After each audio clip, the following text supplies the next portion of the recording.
Ek sit vandag hier langs die Oranje rivier en die water gly rustig verby. Stadig, maar vol lewe.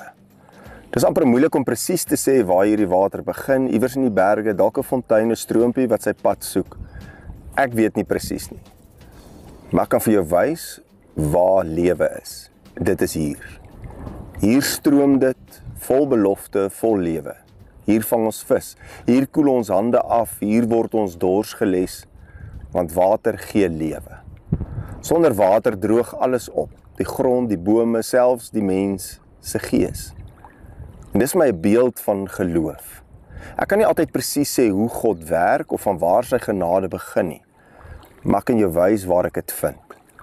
Ek vind dit in die stroom van sy teenwoordigheid. Wanneer ek bid, wanneer ek lag saam met vriende, wanneer ek asemhaal langs hierdie rivier. Ek vind dit in Jesus, die een wat gesê het, wie dors het, laat hom na my toe kom en drink. En soos hierdie rivier vloei sy liefde soms onsigbaar diep onder die oppervlakte, maar altyd daar. En as jy net nader gaan, sal jy hoor, daar's lewe in die water, daar's hoop in die vloei. Ek weet nie altyd waar dit begin nie, maar ek weet altyd waar ek kan kom drink. Mag jy altyd die bron van jou lewe herken, dit onthou en weet waar dit is. Kom ons bid saam. Genadige God, Hemelse Vader, ons dankie dat ons weer tot U kan bid. Dankie dat ek vanoggend hier in die skepping kan sit, hier in die Bo-Karoo, langs die Oranje rivier, en net weer bewus kan word van U teenwoordigheid.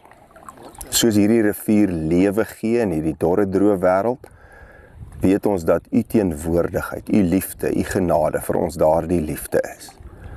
Ons bid, Vader, wil U gee dat ons altyd sal weet waar om daardie lewende water te kry en dat U daardie bron is.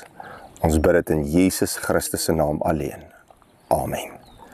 Dankie dat jy vandag weer ingeskakel het hier by die kerk aanlyn, en indien dit vir jou moontlik is, jy weet al, deel hierdie evangelie met ander. Dalk het iemand net nodig om weer te weet waar die rivier, die bron van lewe in sy lewe is.